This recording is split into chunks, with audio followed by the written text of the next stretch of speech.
Great difficulty we got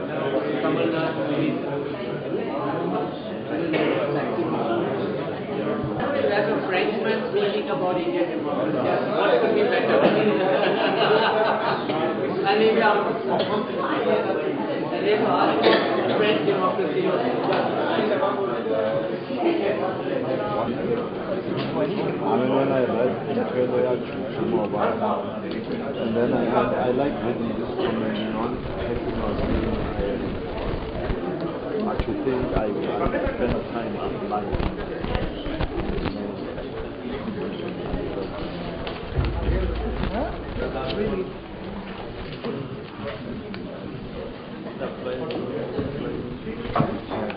This looks like a very international audience today, which is great. We have a Frenchman speaking about Indian democracy. And I hope sometime he'll also touch on French democracy. Or lack thereof. Directly. The last event we had here was on 10th of February, just 12 days ago, with Ken Leverthal. I can see many of you were here when he spoke to us about China. And we're going to get Ken back again in a few months because we find he's the world's leading authority on China. There's no one who has studied and understood China as much as he has. On the 25th, I'm going to do this Aspen India commercial now for a minute before I get into the content of the meeting. On the 25th, we have the next program, which is about on community-based policing. And we are getting the chairman of the Toronto Police Board to speak to us about community-based policing, and I think that's an issue which we actually need to pay some attention to. On the 8th of March, we have Lord Mountbatten's grandson, Timothy Najpal. I don't know whether the pronunciation is right, it's a very complicated name. He's written a book called From a Clear Blue Sky. You know, this is the book about his grandfather being blown up. And out of the blue, the boat, you know, there was a terrorist attack and he died. And so it's the family story, history of the Mountbatten family. I thought it would be a little different from what we do normally. And on 12th of March, we are back with Jairam Ramesh on environment and pollution and all of that. We find it's important to keep talking about climate change and building awareness about what's happening in the world and what's happening in India. This afternoon we have both very special personal friends and both friends of Aspen India. Arun has been on the Aspen India board. He's been driving Aspen India programs as a moderator. Even though he has crossed the floor and defected from the private sector to the government, and he now sits there at the rank of a minister, here he is taking time off to be with us. Apart from the books that he's written, Arun has written about democracy. I think he will share some of his thoughts when he comes to speak. So no one better than Arun Myra to moderate and chair this session.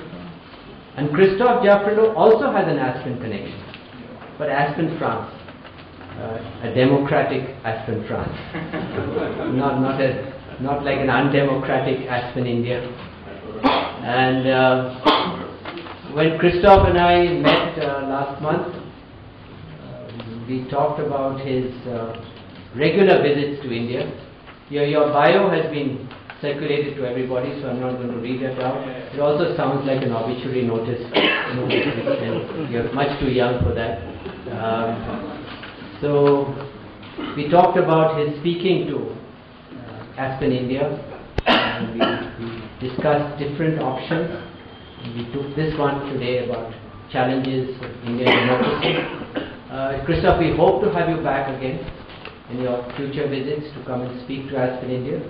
And depending, of course, whether you're a box office hit today or not. So you're on trial. So with that, thank you for being here. And Arun, over to you. Thank you very much.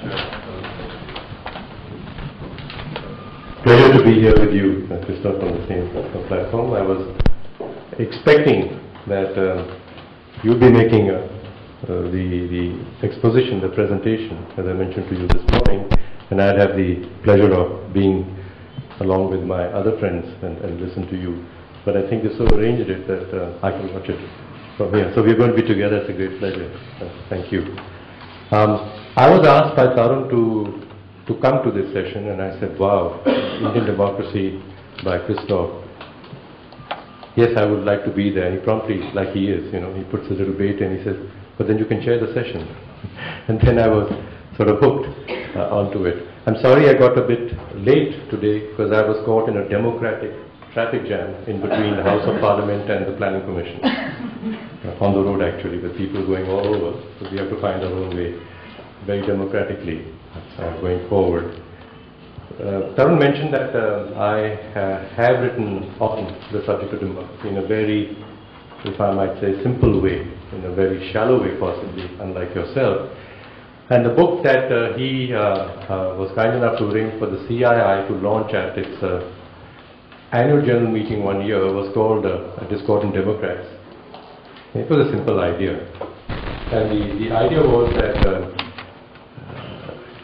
I think every party in the country, certainly the BJP, certainly the Congress, perhaps the Marxist group, they do care for something very important about the country. So they care for the country in that sense, but there are some disagreements amongst them about the ways one should get what one cares about in the country, or even what one cares about.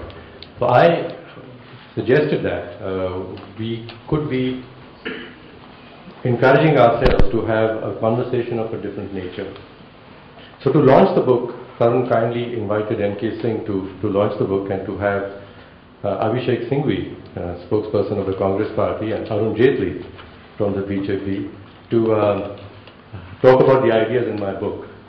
It was a very intense, not a conversation about my book, but about each other, which took place at the time, and which was actually my point, that there should be a shared aspiration that all Indians have at some high level, some deep level, but we are not discovering it, and we need to have a different sort of conversations to discover it.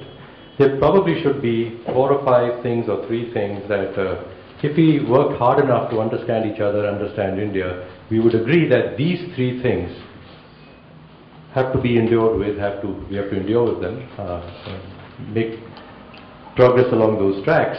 And other things we might disagree with, but those fundamentals, whether you are in power or I'm in power, we're going to just push along those rails. And to discover that again, we need a different sort of conversation. And Aspen India is all about those different sorts of conversations. It's about listening to people you may not otherwise agree with, but to have a conversation of a certain sort, in a certain way, that you might learn something about another good person, another perspective, and therefore discover much more about the whole system of which one is a part. And therefore, Tarun, when you said I crossed over to the other side or crossed the line, I mean, that's the sort of idea that, there are lines and divisions and boundaries between us. We have to say there are none such. And there's some thoughts and some things I find what you say a little repulsive even, but that should be something which wakes me up to why am I repulsed. I mean, there's a human being on the other side with passion thinking about it, and we should discover that. I guess so. That was my very simple idea, that a dialogue of a deeper nature than the ones that we have in our forums, in which Aspen is doing its best to get into its meetings, like your annual meeting, which you have forget me, you get the wrong name, the festival of Aspen. You get young people and people with different points of view, and you moderate the discussion such that people can listen to each other. So Aspen is about helping Indian democracy and democracy generally to grow in that, what I think is the most profound way, but it might sound idealistic and simple. The other thing that I wrote in my book called Discordant Democrats was that people need to learn to manage collectively. You can't always say, well, we all have the same boss who will, hit us if we don't do the right thing, then only things can get managed. China, we need to be allowing ourselves to be managed, and also holding up these people who manage us to much higher standards that we wish them to. And this must happen even locally in our little towns and cities and villages and within corporations too. And so therefore skills for managing democratically, and you might think they are antithetical words, management and democracy, but I think to bring them together is what the world has to discover in a variety of things, whether it's climate change or it's managing our cities in India, democracy and management, to produce the order from which everybody can benefit. So Christophe, those are my two very simple, as a manager, thoughts that I put out. That's all I know, and that's how little I know about democracy. I did know one thing though, that democracy is not just about elections, and I know that you say the same.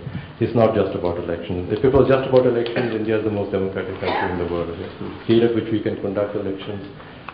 In the last election that we had, the number of people who voted, the people who were entitled to vote, was larger than the populations of the entire Europe and the United States put together. And it was done in a way that no one complained about the unfairness or the rigging of the election, which in much smaller elections, whether it's Afghanistan or Iraq, conducted with the assistance of the greatest democracies in the world. There are complaints that it wasn't a very good election. So if it was about elections, India is the most democratic country in the world. But India isn't, and that's what you're going to tell us about. Okay? So I'm looking forward to that very much, and so over to you. Thank you very much, everyone, for this very nice introduction, and many thanks, Tarun, for having made this meeting possible out of friendship and out of your commitment for what you are doing for the Franco-Indian relations. We try to develop them via the Aspen France, Aspen India connection. Well, we are now trying via other routes, and it doesn't make much of a difference because the spirit, the Aspen spirit you have just recalled, can remain in this relationship. Indeed, dialogue without boundaries. France, you want to talk with France, and it comes immediately. France is also suffering from this kind of boundaries between milieus, economic milieu, bureaucratic milieu, political milieus, university people. Let's forget for a while about these differences and talk about substantial issues. Well, this is a good introduction for what I'm going to present, because what I'm going to present was in fact written for the Ministry of Foreign Affairs of France, who wanted 4 specialists of Asian countries to look at their prospects. There's a new direction in the Ministry of Foreign Affairs in France called Direction of Prospective. So I'm on the board of this Direction of Prospective, and we were asked to look at Japan, China, Southeast Asia, and India in 2025. That was a very exciting exercise that we did. Of course, I covered only India, but my colleagues covered China, Japan, and Southeast Asia. And in fact, this should be available in English because it's really interesting. We did not deal only and mostly with democracy, of course, but in the case of India, the idea that, well, democracy may be at stake, of course, always comes to mind, because it is such an enigma, or still enigmatic reality, that India remains democratic for so many French people or European people at large, that I use democracy as the kind of starting point. But today I don't want to focus only on politics. I would like to put it in a larger perspective, because you are interested in larger perspective also. And my starting point would be more socio-economic, even more economic. And from there, I would move on and shift to the socio-political, returning in the end to the democracy issue. Well, if we use the economic situation as a starting point, and if we adopt, as I did in this paper, a prospective perspective, of course we are asked to believe that India is bound to, is supposed to grow at a 7% plus growth rate, yearly growth rate, in the coming years. If you look at most of the projections, Roderick and Subramaniam and many others have made this, have come to this conclusion, and with very good arguments to support this.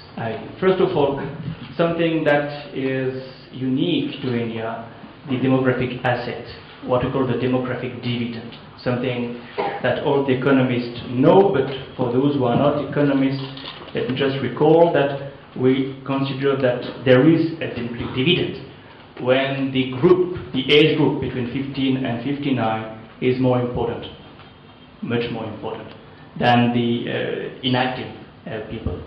Well, this demographic dividend, this ratio, is bound to remain the most important ratio in 2025. So it is 62% today, roughly. It will still be 48% in 2025, when China will be demographically declining for years. This is a huge asset that India has on its own side. And that will certainly lead to a saving rate that would be better and better, and therefore an investment rate that will be better and better. The prospect is that we may have a stock of capital growing by 8% a year every year in the coming years, and this will be added to, of course, FDI that are already contributing to 5% of the growth in India. This dimension is not the only one, but it is structural. When you do prospective, of course, demographic is a must, because this is one of the things you can predict most. And demographic, in some sense, is on the side of the Indian growth. Another very important variable, of course, is productivity. And the productivity gains are supposed to be positive, very much positive in the coming years for India, because of the shift from the rural sector to the industrial sector. Automatically it results in productivity gains, and this is something that we can easily predict. There will be less people in the villages and there will be more people in the industry. Then, of course, the Indian companies will be more and more inserted in the international economy, and that by itself also makes productivity necessary, gains of productivity necessary. The financial sector, thirdly, will be modernized in India, inevitably. It is already on its way to modernization. And fourthly and lastly, we'll have a modernization in terms of communications, not only IT, but of course communications by road and by train. Well, this is the roadmap that I think we can rely on. There are good reasons to believe that India has taken off for good, and that this 7 or 8, even 9% growth rate will be sustained. Well, that's the economic part of the narrative. And if we turn to the social dimension of it, and I think we can't divorce, if we do it, it's at our own expense, risk, economics and society. Then we have to revisit the demographic asset. Between 2005 and 2025, the Indian population, the working population of India, will have grown by 250 million people. Which means that the market, the job market, has to absorb an enormous mass of people. And the risks here are mostly related to the highly capital intensive way of industrialization. Is India following a path that is likely to absorb all the factory workers that will knock at the door of the factory? And secondly, there is a real challenge in terms of education. You cannot even have factory workers coming from the villages without basic education. And here there is a real challenge. If you look simply at the literacy rates, India is still lagging behind compared to China, compared to Brazil, compared to emerging countries. And also in absolute terms, in terms of numbers, in the higher secondary and higher education system, there are less people than elsewhere. There is a real challenge there. Lastly, demographic data can go against growth if we look at the per capita income. Now, if you look at 2025 as the landmark, you realize that the per capita income will be in India something like $2,300, whereas it will be something like 7,000 in China simply because of the population growth. So this is the first caveat, that the first challenge, in fact, that needs to be kept in mind. The second challenge to my mind is that all those who make predictions tend to downplay the importance of the rural sector, agriculture. Agriculture is so important in India, and I keep going to the same village in Madhya Pradesh, in Shivpuri district, for now 25 years, and this morning I could see in the newspaper in the Hindu that the mortal infantility death rate was one of the worst in Madhya Pradesh. I'm not surprised. There is something to be done. Well, if we go by the Planning Commission data, the food security implies a growth of the agriculture of 4 to 4.5% a year. The percentage of growth in this sector has come down from 4% in the 80s to roughly 2% today. This is a bad year, this is a bad monsoon year, but still, there is a structural decline, which makes the production of wheat, rice stagnating, and the per capita net availability for cereals, pulses, diminishing. We were at about 475 grams in 96-97. We had reached 463 grams in 2005, 2005, 2006. And this is something you can see in the ground when you go to these villages. So here we have a big challenge. Why things have worsened on that front? Largely because of the reduction or the stagnation of irrigated land. there is a problem with land as such, because cultivable land is shrinking sometimes because of the expansion of the industry.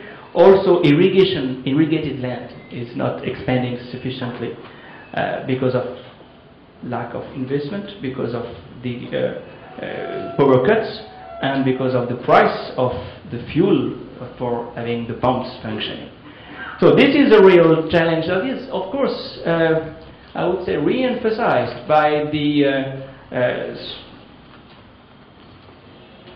import that India needs now to make in terms of food, and of course, and that's for everybody a problem, food prices are on the rise as a result of this scarcity. To my mind, this is the second challenge. The third one is, and the last one is very well known, and I don't want to spend too much time on this, but I think the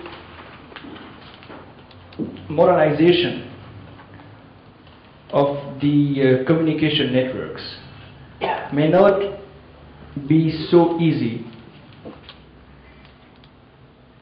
It may take some more time. It will happen. The golden collateral will be achieved. The 5,846 kilometers will be achieved. On the energy side, it may be more complicated to surmount the bottleneck. Again, I don't want to give too many figures, but there is a real boom in energy consumption. And the boom, when you look at 2025, is just amazing, implying that India would consume more coal, much more coal, and much more oil. The import will jump from something like 83 million tons to 300 million tons. Even if the nuclear energy sources are developed right now, it will take quite some time, and the nuclear energy may never be able to give more than 5-6% of the total electricity by 2025.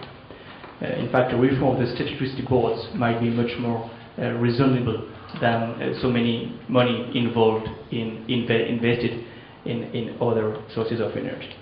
So this just to qualify the figures we get in terms of perspective. Well, that's the socio-economic scenario or framework. What does it mean to Indian democracy? If these data are right, well, we are in a situation where growth does not necessarily translate into development. We'll have this growth, but what kind of development? Especially in the rural part of India. Well, that's where we need to look at some maps. If you can switch it on. I don't know. Thank you. The first thing I'd like to mention here is that the socio-political impact needs first to be seen in terms of the widening of the gaps in so many respects. I, of course, don't want to spend too much time on the socio-economic aspect. The percentage of the households living with less than 80,000 rupees a year is still above 70%. So we still have mass poverty to deal with. Whereas, of course, the upper segments of the middle class are reaching new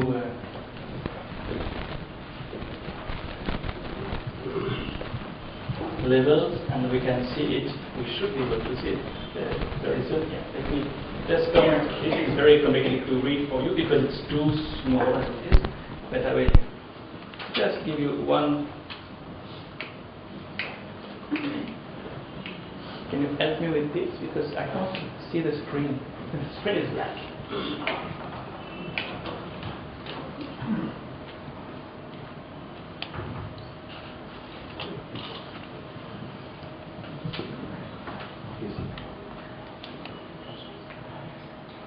Very good. Thank you very much. Yes, I don't want to spend too much on this, but it's a very interesting mapping out of Indian society class-wise by the National Council for Applied Economic Research. Well, the main thing, you can't read the figures, sorry, but the main thing I wanted to mention here is that, well, we have now this segment between 200,000 and 500,000 rupees a year. It's in French, but I think for the figures it makes no difference. Representing something like 10% of society. So there is a real middle class that has emerged, and this is the main, to my mind, the main impact that the economic reforms have made. The reforms, the growth coming from the reform cycle that started in 1991 has been able to make emerge a middle class in India. But mass poverty remains there still. This is the analysis we can make in class terms. If we try to look at India in geographical terms, what we see emerging is a kind of Janus-like phase. So this map gives you the percentage of those living the poverty line, the states with less than 15% of their peasants living below the poverty line are in orange. Those who have 15 to 25% of their rural inhabitants below the poverty line are in yellow. So these are the states where really the peasantry has gained something to grow. And the other states in blue are with a rural population with more than 25% of their population below the poverty line. So you see the deep blue, the poorest state in the rural sector, and the lighter blue still in trouble. Interestingly, Maharashtra is there. Maharashtra is not doing so well in its villages. The average of the peasants below the poverty line is more important than in other states. What is interesting is to compare. This is based on NSS data. What is interesting is to compare the evolution. These two maps show the monthly expenditures of village India in 1993, 1994 and 2004, 2005. In 10 years, what you can see is a differentiation. Well, in 1993, 1994, almost nobody could spend more than 500 rupees a month. And the map of India was rather uniform. This is the map of those who, the green color shows the percentage of those who could not spend more than 500 rupees a month, and in all the green color states, less than 10% of the peasants could spend more than 500 rupees a month. 10 years later, 11 years later, you see a differentiation. And you see the same states which were lagging behind, still in deep trouble, with only, this is in yellow, 10 to 25% of the peasants spending more than 500 rupees a month. So there is this new inequality that is very clear in this. Yeah, I can use this. In fact, this is the same map but for the urban households. Similarly, in the urban households, there was a rather uniform distribution of poverty in 1993, 1994. 11 years later, you see the same differentiation, with the same states lagging behind. The famous Bimaru states are there. You have Bihar, you have Jharkhand, you have Chhattisgarh, you have Madhya Pradesh, you have Rajasthan, you have Uttar Pradesh, you have Uttarakhand, and you have, of course, Orissa. This is reconfirmed by a very simple criterion: bank deposit. Where do you find people with any bank deposit? In the same places. And where do you find people unable to have any bank deposit? Still in the Bimaru state plus Orissa. So this is, well,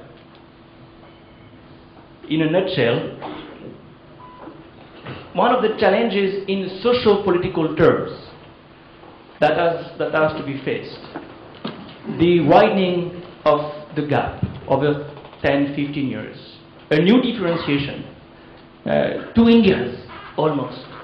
And when you go to places like, indeed, Madhya Pradesh, you can see the real difference. In 2001, yes, please, if you can switch it on again. Just to give you this last figure, in 2001, 72% of those who were below the poverty lines were in 6 states only. So the same 6 states which were there. How does it translate into political terms? And I'll stop with this last major point. What kind of political impact can it have, this new inequality? Well, the most spontaneous response you can make is, well, this is feeding Maoism. We have a good explanation for Naxalism when we have these maps. Because the same, well, red corridor or so is there. And it's true that when you are in a rural part of India with a tribal majority population, well, you have, in a kind of cumulative way, handicaps, preparing the ground for, well, the only game in town, that is revolt.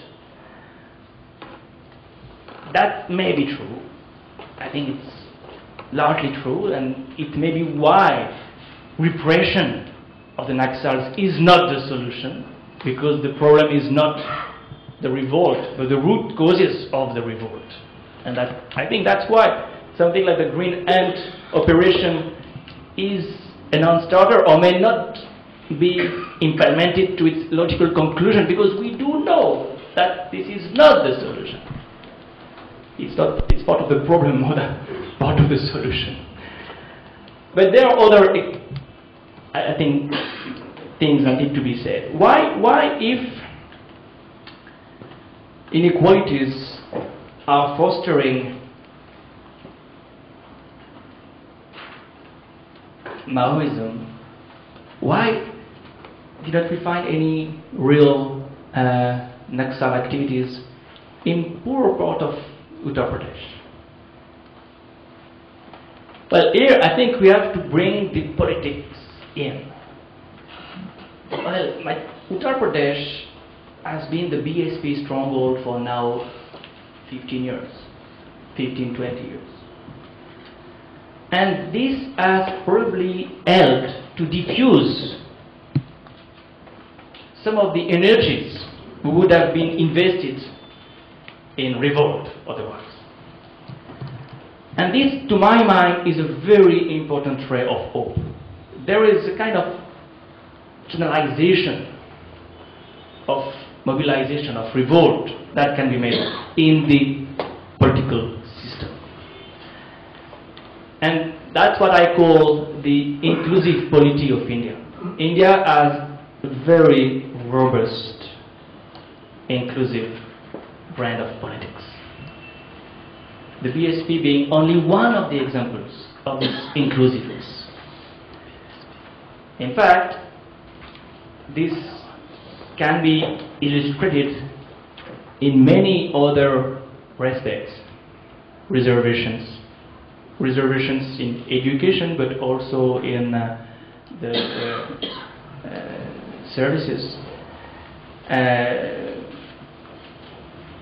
Reservations at the university for the OBCs in addition to the Dalits. And each and every political party making room to non-elite groups. I will just show you a last slide that I have built on the basis of the data I collected over the last 15 years. If you just can switch, thank you very much. This is based on the biodata of the MPs of North India. The blue line shows the evolution of the North Indian upper caste MPs. Caste is a very interesting proxy for social hierarchy. It does not say everything, of course. We know that there are poor Brahmins. We know that there are rich Jatas. Fine. But by and large, caste is a proxy for social hierarchy. And this shows that the upper caste, which used to represent 65% of the MPs of North India in 52, 65% of the MPs of North India in 52 were from the upper caste. They have met a very steady decline. In fact, I stopped with 2004 elections. I'm working on the 2009 biodata of the MPs who have been reached last year. Let's see whether there is any change in the trend. I would not be surprised that we would be roughly with the same level. So from 65%, the upper caste MPs of North India have reached something like 33, 34%. Whereas at the same time, the OBCs, which were 5% of the MPs of North India in 52, have raised steadily. Of course, they have jumped with Mandal. Mandal is a turning point. The proportion of MPs in the Lok Sabha from the Hindi belt jumped from 11 to 22% in the early 90s. And steadily they increased. Why? Because you had, of course, OBC parties, Samajwadi Party, RJD, BSP, but also the Congress and the BJP nominating OBC candidates for the elections because that was the only way to win. This is inclusive politics, in the sense that you make sure that there is a place for representing everybody. And this graph, maybe the two lines will cross soon, and that will be the logical conclusion of democratization of Indian democracy. Well, it has been easier after the 1990s, because for the upper caste, the public sphere, I would say the public sector, was not the only avenue for upward mobility. After 91, of course, it was much more relevant to shift to the private sector.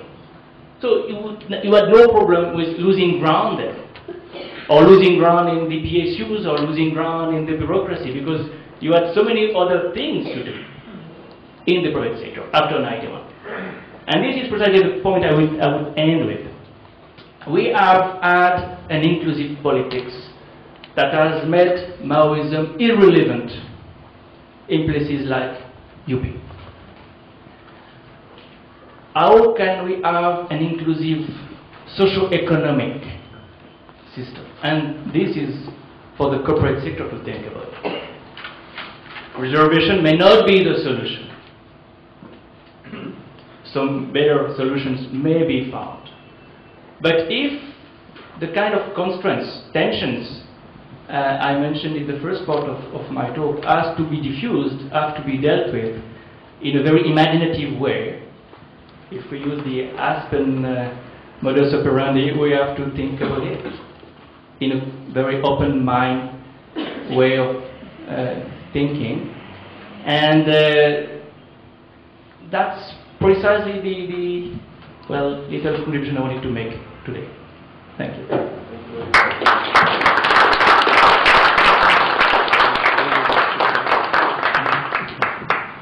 Thank you very much, Christophe. Let me begin by asking all those who are between 15 and 59 years old to please raise their hands. Between 15 and 59. All those who are below 15. Who's below 15 here? Well, and above 59 if you don't feel shy. So we've got a lot of inactive people in this room. Right? But I'm sure you're going to find them very active in the discussion right now. You made some very important points, and to your last one about the chart of inclusion. When in January our election commission celebrated its Diamond Jubilee, it was interesting to see on the platform, sitting in the audience watching on the platform, there were the 6 top people of the country, constitutionally the top people of the country.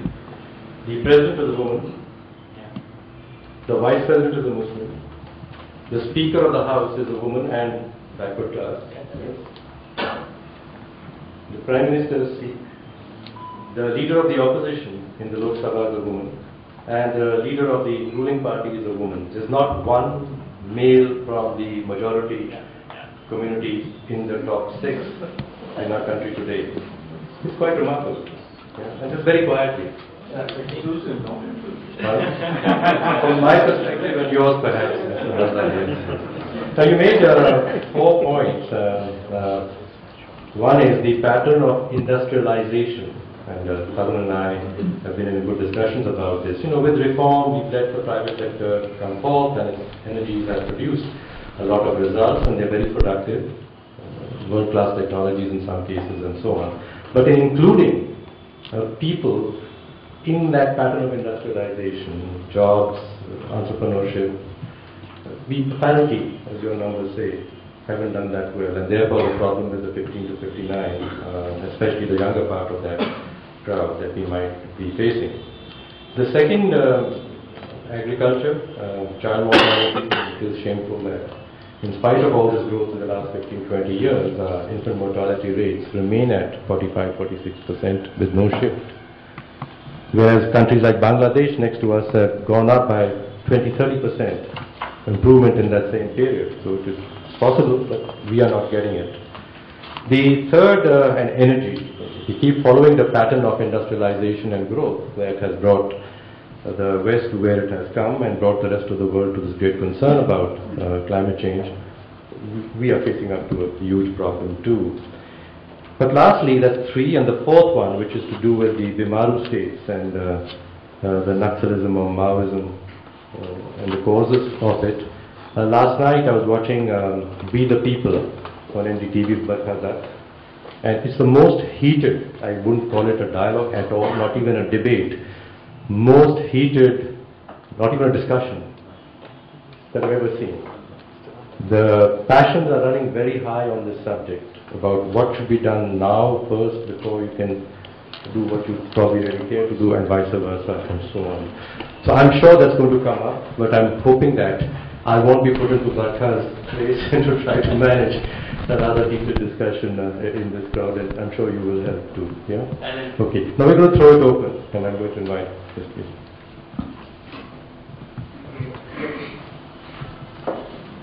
Thank you. Thank you very much, Mr. Jaffrelot, for... and you will mention... my name is Christophe Jaffrelot, formerly of the Indian Foreign Service, now a teacher and a writer. I'm delighted that you are following, if I may call it that, the methodology of my friend Gilbert Etienne of keeping track of one particular village over a period of time As you know, he's done it with a village in UP. It was Galbraith who said that one of the purposes of economic forecasting is to make astrology respectable. So I think a little bit of humility on the part of all economists, and I used to be an economist, I'm now a lapsed economist, is perhaps not inappropriate. The thesis you present of how and why Naxalism is rampant in certain parts of India and not rampant in other parts where it could perhaps have existed. UP is a fine example. You could also take Rajasthan as an example. I think it's due to a whole mix of factors, and I do perhaps only pinpoint one of them. There is the element of governance. There is the element of spread of education. There is the element of utter neglect on our part of the tribal people and the hill people in general, which is really one of the huge tragedies of Indian governance, for which we are now paying a price.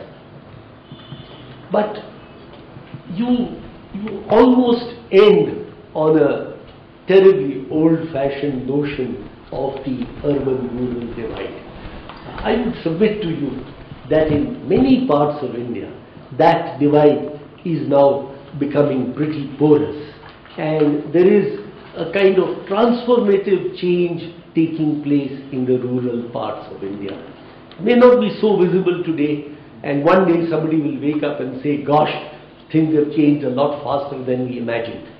I would just submit to you, to conclude, that this element of a whole series of things coming together in the rural part of India to make agriculture really radically different tomorrow and day after tomorrow from what it has been is perhaps something you've not taken into account. And having done that, you perhaps make certain other assumptions about democracy. Thank you. I don't know if you agree with me.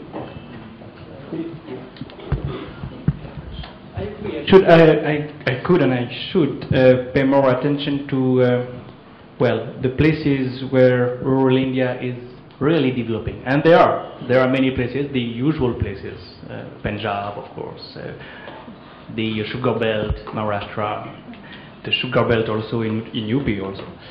At the same time, when you look at the social impact of these, again, the NSS figure, the figures I trust most.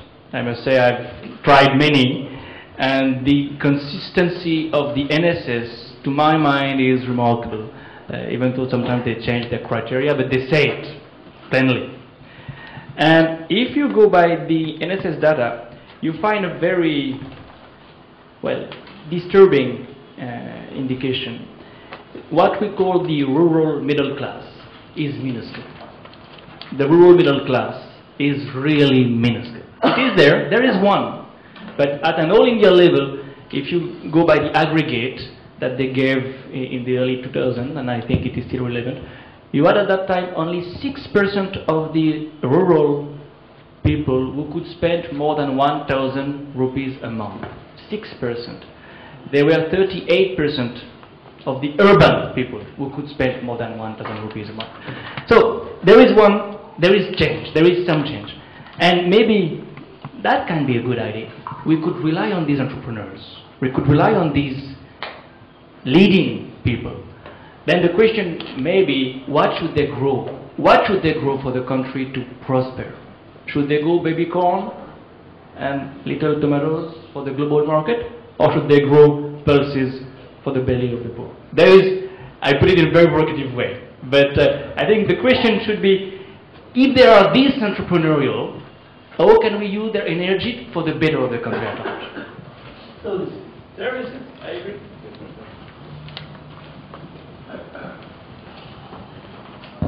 Hi, I'm Amy Kaufman from the Financial Times.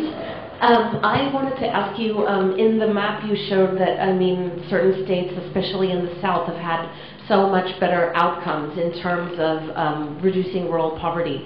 And and it's something I've also noticed a lot in my travels. And what I wanted to ask you is from your deep and detailed knowledge of the different state politics, can you please elaborate what some of the factors within the polity and politics of those southern states might be that would account for these much better outcomes that they have seen? That's a very difficult question, but I'll try to answer.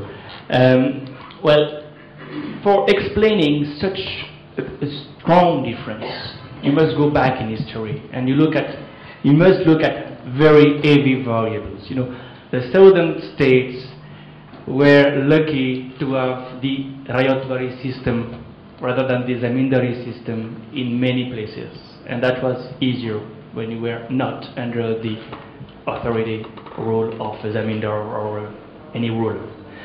Secondly, the caste hierarchy was not that oppressive, and I mean changes occurred much more quickly.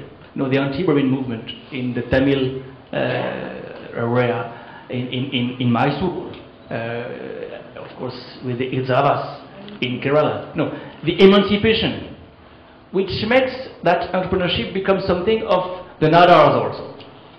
You know, the social change was there before, and reservations went with this. So it's not so much the political system that was there before, that was the same, I mean, after 47. And the political elite of these states were not especially remarkable. You know, if you look at MGR, if you look at well, there is nothing especially positive in these leaderships.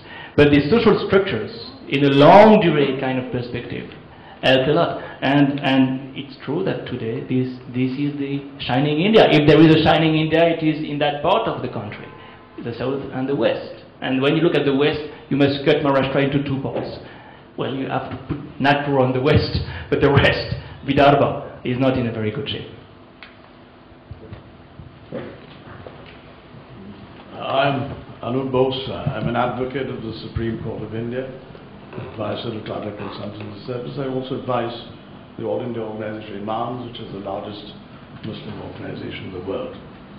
Now, when we look at Indian democracy, we cannot possibly look at our democracy dehorsed of the presence of and the growth of non-democratic and anti-democratic forces all around us. Let us look at our neighbors, for instance. Let us look at China, our biggest neighbor, where there has never been a democracy since the time Mao and Maoism took root in that country, which interferes with the entire politics of our northeastern region, displays amazing acerbity when Dalai Lama visits our state of Arunachal Pradesh or visits the American president, and which in turn controls countries like Myanmar, countries like Tibet, which is already under the Chinese heel, countries like Nepal. The only probably silver lining in the cloud is that we today have Bangladesh emerging as a mature democracy, and Ceylon, which is reasserting its identity as a democracy. But in the face of all this that is happening around us, when you talked about the Naxalite movement and the Maoism, it is all, I would say, triggered or remote controlled by what is happening in the country of our big neighbor. Now this is important. Now when we look at democracy in our own country, I want your view on that. How do you visualize democracy when you talk of democracy in India in the year 2025, which was your brief, as to how we would keep ourselves strong in the face of this growing, interference in our democracy by non-democratic and anti-democratic forces? Thank you. It's very interesting, sir, that you make this point, because I ended my note for the Ministry of Foreign Affairs by only one warning. India will remain a democracy for good.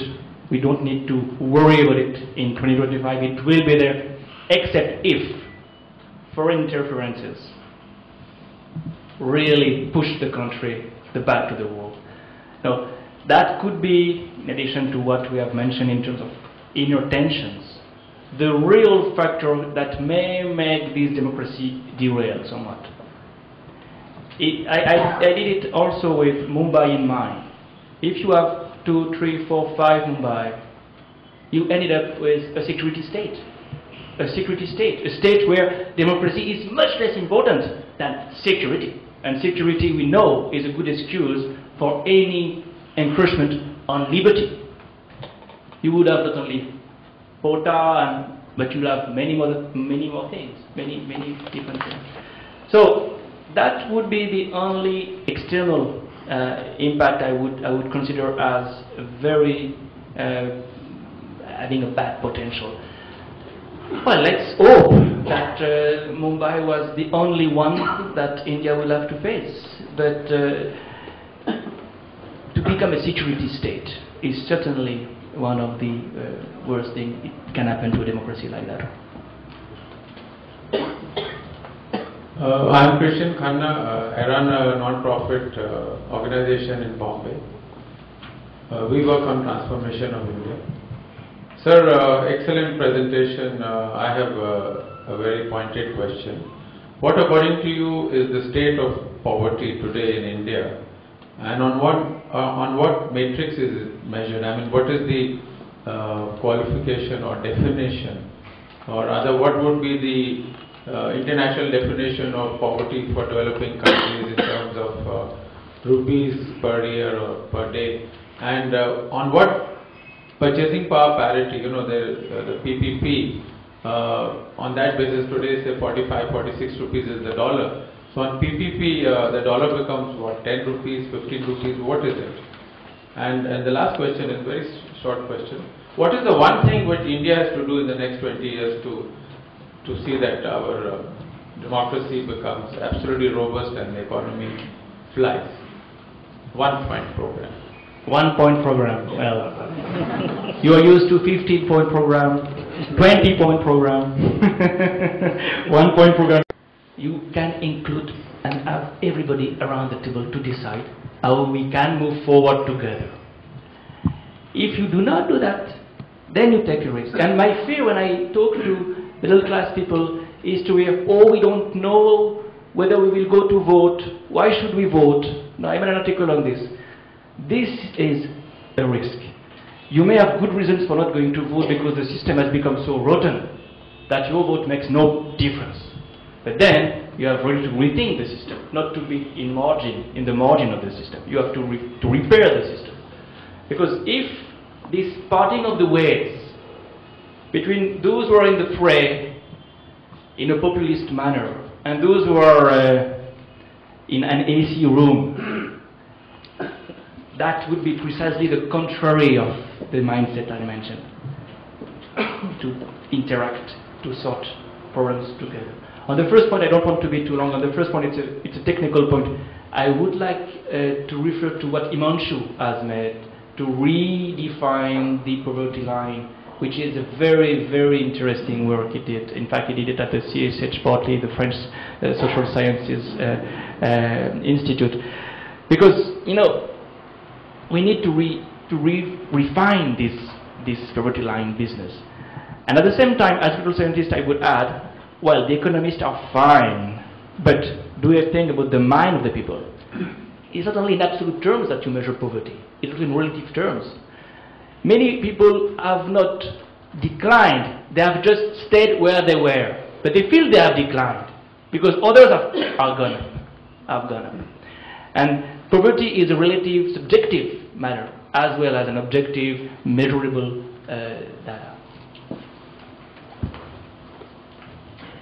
Thank you so much for your expose. I'm Sumita Banerjee. I head the Democratic Governance Program for UNDP India. I basically had a comment and a question from you. You know, I mean, you've pointed out the equity. I'm so glad actually you focused on the inequity in this whole growth process, because the figures actually are quite, I mean, I'm surprised that, you know, we are not screaming in alarm. I'm glad Barkha did it yesterday, and so did her audience, because if you look at a global measure, 800 million is the people who live under less than $2 a day in this country. 800 million of a 1.1 billion population. So I mean, my comment is that the government of India actually there's been a watershed development when it comes to democratization, comes to decentralization of power to the local level. I missed the first part of your talk, but I don't know if you mentioned the 73rd and 74th Constitution Amendment. And that is really what has brought a sea change. The problem, of course, like all other government policies, is how do we implement it? And whether it's a question of naxalism, whether it's a question of poverty, unless we actually take it down to that grassroots, we take it down to a community interaction, a community participation in its own decision making, and participation in monitoring, holding their local governments accountable. And obviously a prerequisite democratization and devolution of funds to the local level. Unless we do that, I think we can sit here and talk as much as we want about poverty. It's not going to happen. So my question to you is that, from your experiences across the world, community monitoring of government programs and government funds, and also community participation in local decision making, what will work for India? What do you see? How do you see this kind of impacting our future inclusive growth? Thank you. That's a key question indeed. The implementation of this 73rd Amendment and 74th Amendment are still to be really achieved.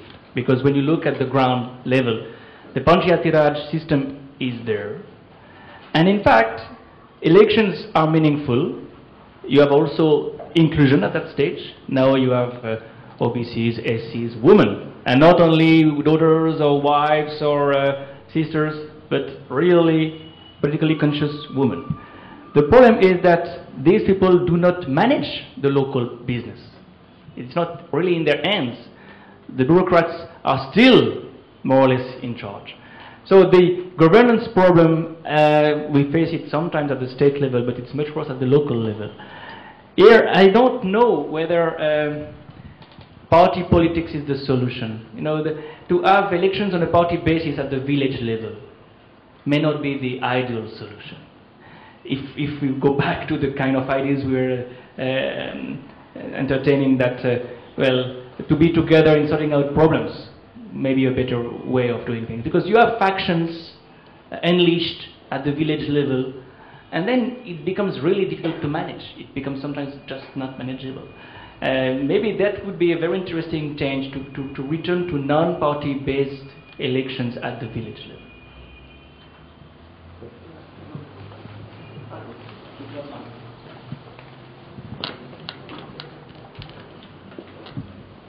Hello, I am N.K. Sagar. I have been an editor of topics.com. It's an international website. Just thank you very much for your excellent, description and lucid illustrations. But the nation grows on its own. It has multifarious channels. Now, Obama has said in about 2-3 days back that India is growing faster in making their children educated in engineering and in a scientist. So India and Korea is growing at a faster rate. We have to grow accordingly. So this is one field where we are growing. And secondly, from a developing nation, if you have to grow to a developed nation, the country needs to grow in its own. And our system is inimical to the corporate growth. But Indonesia and other countries which are growing like Brazil and other countries, the system is friendly to the corporate sector. But in our case, what I am suggesting that we have not been able to put the education where 10 millions of our school children are going abroad and they are becoming a global citizen. So we have to give a skill, and vocational studies are important phase which we have to give in the coming years, and by 2025 I think we have to grow at a very faster pace because of these reasons. Because we are giving education and skill and vocational studies a great impetus, and that is in the planning. Thank you very much. Yes, priority should be given to education, and vocational training is certainly something that needs to be upgraded in India, like in France, by the way, because we are also somewhat allergic to manual work and so on. But the point you've made on the NRIs can be qualified, because Yes, it is a brain drain in a sense. You are losing brains. Our system is equal. Yes, the push factor was there. And it started with the Tamrams, because the Tamrams were victims of reservation, so they had to go out. But think in terms of brain gain. I mean, all the remittances, all the expertise, all the networks, it's part of the success story of today's India. Definitely. I've just spent 6 months in New York teaching at Columbia. My class was full of Indian students. Sometimes they were born in New Jersey. They wanted to know their country. They wanted to learn Hindi, Telugu, whatever, and come back to this and invest in this country. So this detour, development via exile, needs to be factored in. I think maybe it was the shortest way, because there was no place for these people here to develop this place, the country. My name is Vinod Sehgal. I started MRT, the movement for restoration of good government. And 6 months ago, I gave a talk in the India International Center on reconciling coalition dharma, good governance and national security. It is linked to the last transparency you put, a representation of the various classes in the Lok Sabha, the upper caste coming down, and something else going out. There's a third category which you have to take note of if you're talking of the democratization of democracy, and that is the criminalization of the polity.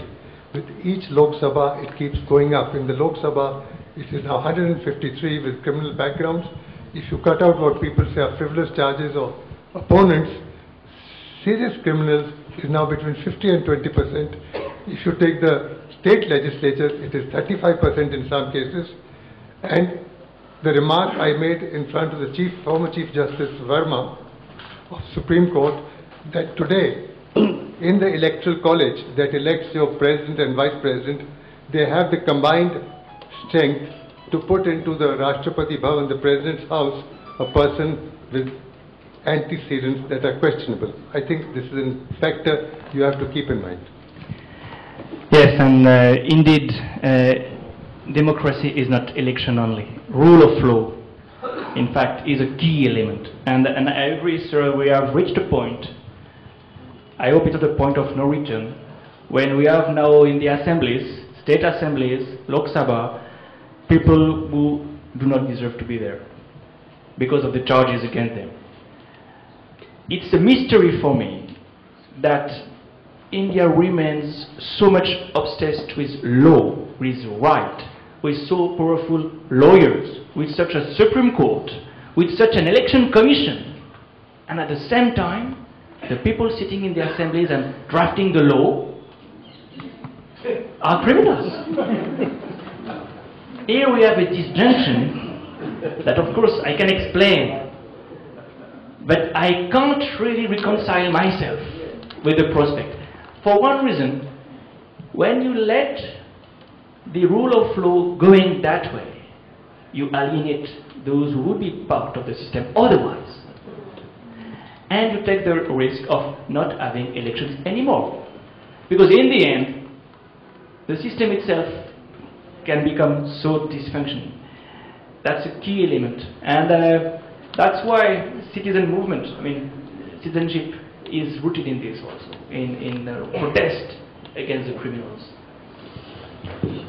My name is Vidur. I'm a macro level consultant.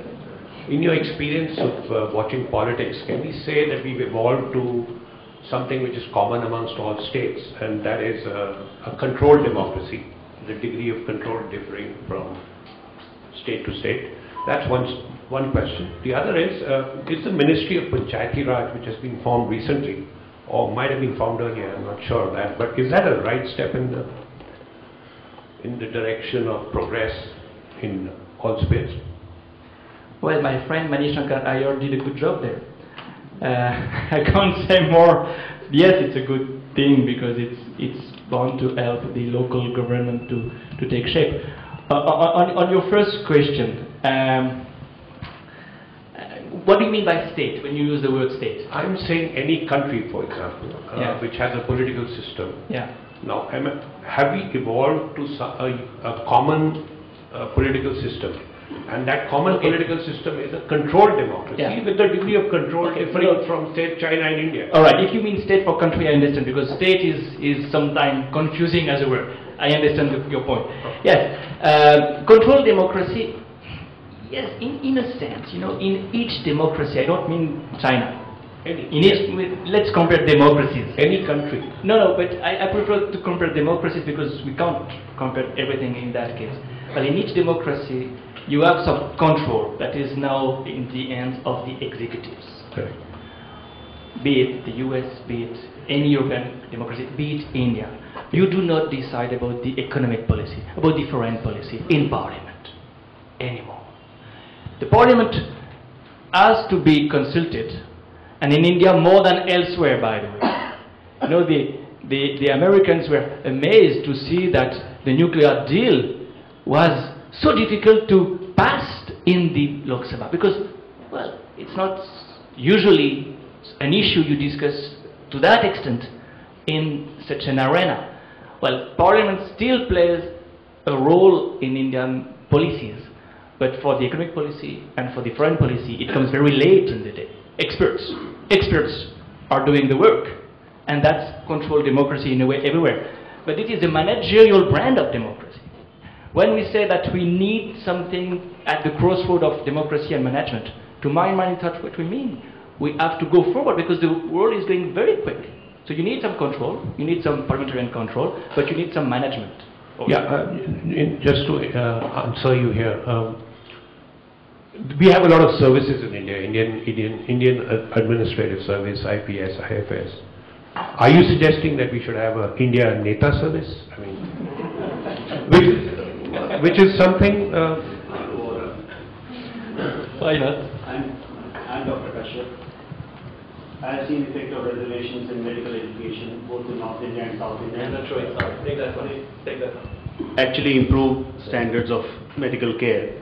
Now I want to ask you that another kind of north-south divide and rural-urban divide in India, that whenever social justice measures like Mandal Commission or constitutional amendment to make reservations in educational institutions are instituted, there is literally violent reaction from North Indian urban classes, translating into refusal to accept democratically instituted, judicially approved measures, which shows undemocratic attitude of a particular class. What do you have to say about effect of this attitude panning out in economic and social terms? Well, I agree that Mandal has been resisted in 1990. Before that, in Gujarat, 1985, there were anti-reservation movements. But since then, there is a kind of, acceptance, admission that this is the way we can be inclusive. Interestingly, in 1992, when the Supreme Court decided that yes, Mandal must be implemented, should be implemented, there was no protest. And the last act regarding the universities, it was very interesting. You had resistance among the medical colleges, mostly, but not so much elsewhere. To my mind, it means that yes, for the urban, upper caste, middle class, it's now something that is internalized. And secondly, why should they protest for keeping a foot in this public sphere, public sector, when the pastures are more green in the private sector? So that, in fact, it adds back to my earlier point. The risk would be to let the public sector to the reservationists and to develop the private sector for the middle class only. That would be a divide, a kind of American divide that takes a long time to recover from. If you can keep some middle class people within the public sector and open the private to the have-nots, you mix. And that's a challenge, but it's a very important point. Otherwise the divide is bound to happen. Make that the last question, then I want to ask you a question. Thanks. I'm Amitabh Tripathi. I'm also a former member of the Foreign Service. I think the biggest issue that is facing India today is one of governance. There's a serious crisis that we are faced with. And whether we face the problem of inequitable development, growth of Marxism, Marxism, all ultimately linked to this problem of governance.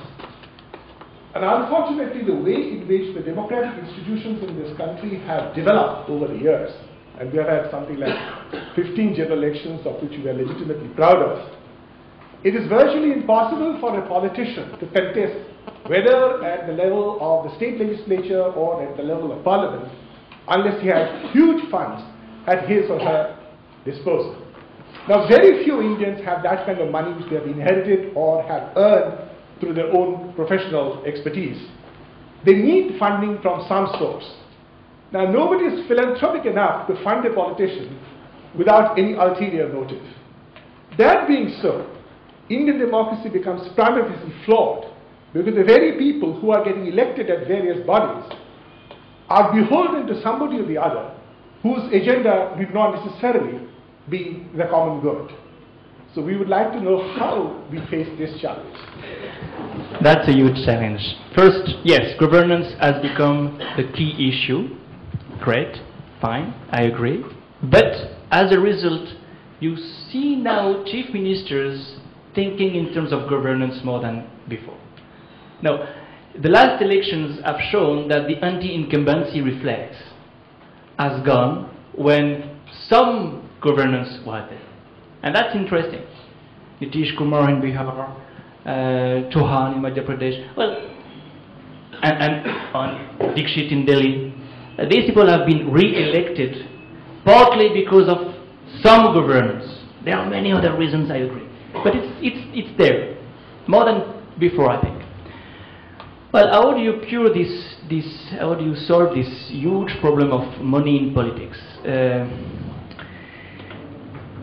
It has to do with corruption, and it has to do with lobbying. In fact, in a way, this is what the American democracy has shown. You have more and more private interest, vested interest in the political process, and it's not good for the public good. Well, I think a ray of hope comes from precisely those who still succeed in being elected without such a large amount of money. And I don't want to be the advocate of the politicians, no way. But some of them do politics out of dedication and are re-elected. So they should be the role models along which lines we should try to develop I would say professional politicians. Now, there's no problem in this category. Professional politicians, it's a job. It should be a job like any other job. And in fact, you have legal families, like you have businessman families. So it's a vocation, a kind of avocation. But let's make clear what are the criteria for being a professional politician. And a law is not enough. It has to be enacted. The law ceiling, the ceiling of expenditures, we all know it is not implemented. Well, let's be serious about the law. This country has the best laws in the world. No country can match India in terms of lawmaking.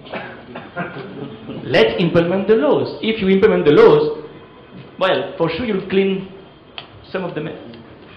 Thank you, Christophe. I want to ask you the last question, the final question. Repeatedly we step back into, even yourself, myself, into saying middle class, why don't they show up to vote? Then we say, why doesn't the middle class or business join politics and get elected? And we talk about the corruption of the people in the election system and their criminal records. The whole focus is on that side of democracy, as if that's the only side of democracy you see. Whereas, as you know, the deliberative side of democracy, this is the left side, is the electoral side of democracy, which falls very easily into being trapped by the majority. So it's a majoritarian basis of democracy. The deliberative is a much more inclusive and understanding basis of democracy. And just like the left-hand side has its structures, it has its processes, and now technologies, including electronic voting. Yeah. The other side too has structures, it has processes, and there are technologies of, not computer technology, but technologies of dialogue and discussion too. And what I believe we need to develop is much more the latter side. Because when the first side is so creaky, you need to have an alternative on which you can stand when you repair this first side. I think we are getting too lost in discussing our democracy in the left-hand side terms, okay, altogether. And to the question about the states, different states, I mean, studies have shown that you can classify democracies by how much they are majoritarian, that is electorally based democracies, just election-based democracies, and those which have much more of the inclusion through deliberation, and countries have been so rated. And you look at the economic progress of these countries, both in terms of growth and in the inclusion, the ones that have more deliberation processes inside the democracy turn out to be better. And therefore, for us as the middle class, we may not go and vote, we should vote at least, but we may not stand for election, we don't want to play the game that way. But certainly we have a very strong role, could have a very strong role in creating the other processes and structures and learning and using those technologies. What do you think of that? I fully agree, of course.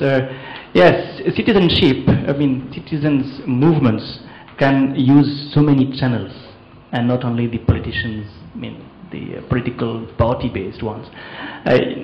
Well, India is so rich in terms of NGOs, in terms of citizens' movements, that maybe that's the path, the way that can be used for pressurizing the state to behave. I mean, the main thing may be to lobby with the right to information that is now available, to make the rule of law respected for majoritarian democracy, not to swallow liberal democracy, because liberal democracy means rule of law mostly.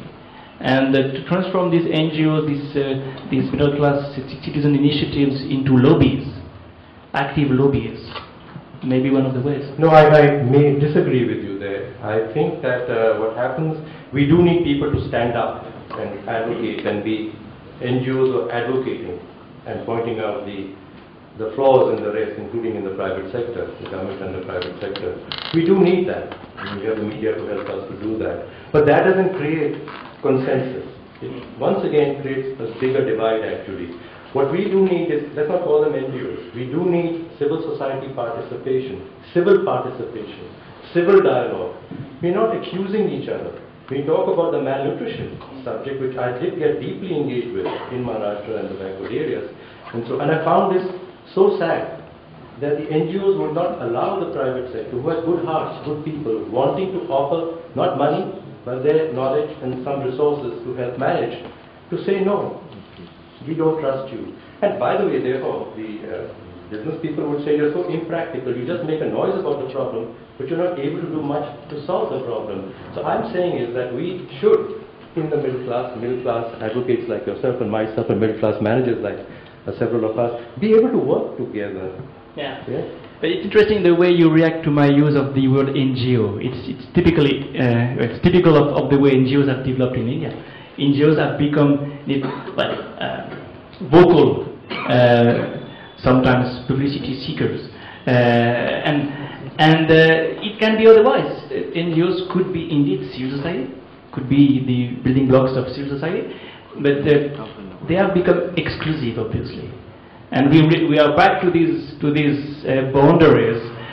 You are either of the corporate sector, or of an NGO, or of a political party.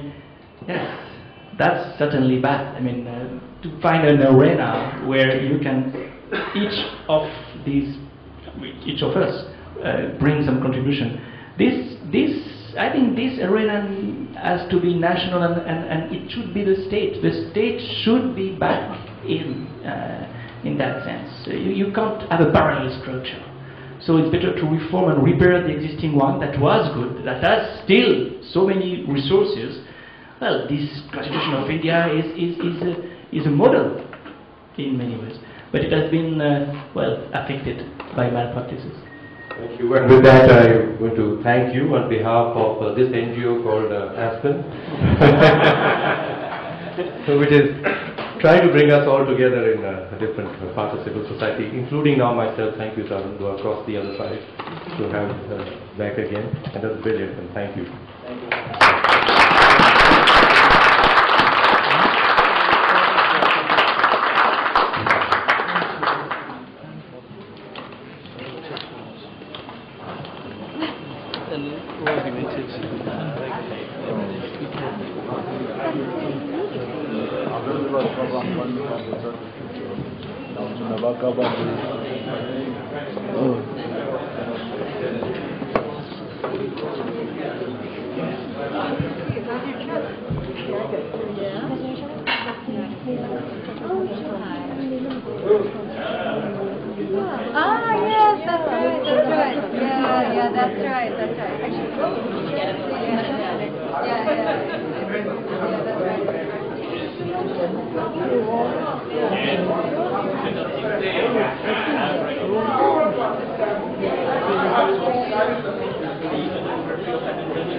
Dobry den. Tak, tak.